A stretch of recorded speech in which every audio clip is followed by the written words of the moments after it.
এই রোগটার নাম হচ্ছে ব্যাকটেরিয়াল লিফ ব্লাইট। এটা খুবই ধানের জন্য খুবই একটা খারাপ রোগ, যেটা ধানকে আস্তে আস্তে শেষ করে দেয়। আসসালামু আলাইকুম রহমতুল্লাহি ওবারাকাতু। বসে আছি তাল গাছের নিচে। দেখেন, এটা তাল গাছ। প্রাকৃতিক দৃশ্য আমার খুব ভালো লাগে। আমি মাঝে মধ্যে আসি, এসে বসি। তো এখন তাল গাছের নিচে যেহেতু বসে আছি, সাইডেই হচ্ছে একটা ধানের জমি। দেখেন, এই ধানের জমিটাতে প্রত্যেকটা গাছের যে আগা, এই আগা একদম বাদামি রং হয়ে গেছে, মনে হচ্ছে যে পুড়ে গেছে এমন অবস্থা।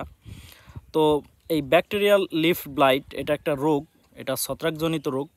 এবং এই রোগের মতো আরও একটা রোগ আছে যেটার নাম হচ্ছে ডাইব্যাক। ওই রোগটা হচ্ছে ধানের আগা থেকে শুকায়ে নিচ দিকে চলে আসে।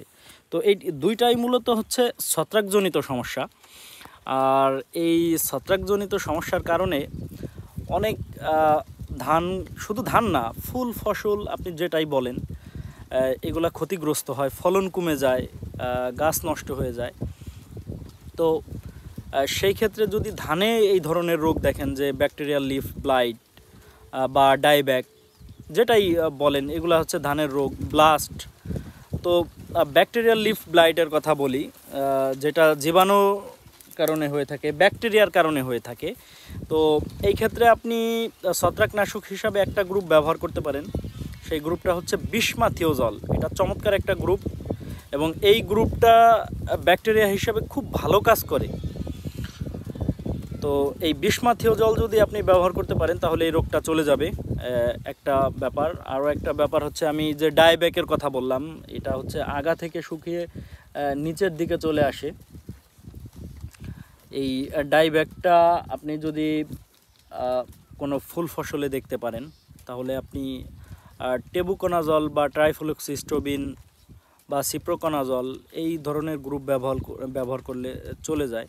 তো এই যে ব্যাকটেরিয়াল লিফ ব্লাইট, এই যে রোগটা, এটা ব্যাকটেরিয়ার কারণে আসে। আর ব্যাকটেরিয়া নাশক হিসাবে আপনি বিসমাথিওজল ব্যবহার করতে পারেন। যদি এটা ব্যবহার না করেন, আপনি কপারটা ব্যবহার করতে পারেন। যেমন কপারের মধ্যে কপার অক্সিক্লোরাইড, কপার হাইড্রক্সাইড, এই দুইটা ভার্সনে হয়ে থাকে। তো আপনি এই দুইটার মধ্যে যে কোনো একটা ব্যবহার করলেই হবে, কপার। আর কপার ব্যবহারের অনেকগুলা সুবিধা আছে। যদি কপারগুলো আপনি ব্যবহার করতে পারেন ধানের জমিতে, তাহলে আপনার এই যে ব্লাস্ট রোগ থাকে, যেমন পাতা ব্লাস্ট, শীষ ব্লাস্ট, গিট ব্লাস্ট, এই ব্লাস্ট রোগগুলোও কিন্তু আসবে না।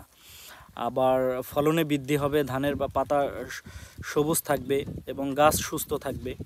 এবং কপারের যে কপার ব্যবহারের যে উপকারিতা, এটা অনেক ধরনের উপকারিতা আছে ইত্যাদি। তো যে বিষয় নিয়ে কথা বলতেছিলাম, বিষয়টা হচ্ছে এই জমিতে ব্যাকটেরিয়ার যে সমস্যা। ব্যাকটেরিয়া হচ্ছে একটা খারাপ রোগ, আর এটার ইংরেজি নাম হচ্ছে ব্যাকটেরিয়াল লিফ ব্লাইট। তো এটা নির্মূলের জন্য আপনি বিসমাথিওজলটা ব্যবহার করতে পারেন। যেহেতু বিসমাথিওজলটা হচ্ছে ব্যাকটেরিয়া, মানে ব্যাকটেরিয়া জনিত সমস্যাগুলো দূর করে থাকে, আর এটা ব্যাকটেরিয়া নাশক হিসাবেও ব্যবহার হয়ে থাকে। তো ধানের জমির পাশে হচ্ছে তাল গাছের নিচে বসেছিলাম, মানে যেটা প্রাকৃতিক দৃশ্যের কথা বললাম। তো এখানে বসে থেকে যতটুকু আমার মাথায় ধরলো, আমি ততটুকু একটা মেসেজ দেওয়ার চেষ্টা করলাম আপনাদের প্রতি।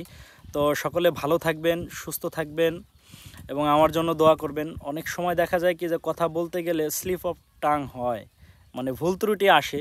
তো ওইগুলা একটু ক্ষমা সুন্দর দৃষ্টিতে দেখবেন, এবং আমাকে আমার ভুলগুলা ধরিয়ে দিতে চেষ্টা করবেন। আমি অবশ্যই শুধরে নিব, আর শুধরে নিতেই আমার খুব ভালো লাগে। তো ঠিক আছে, আল্লাহ হাফেজ।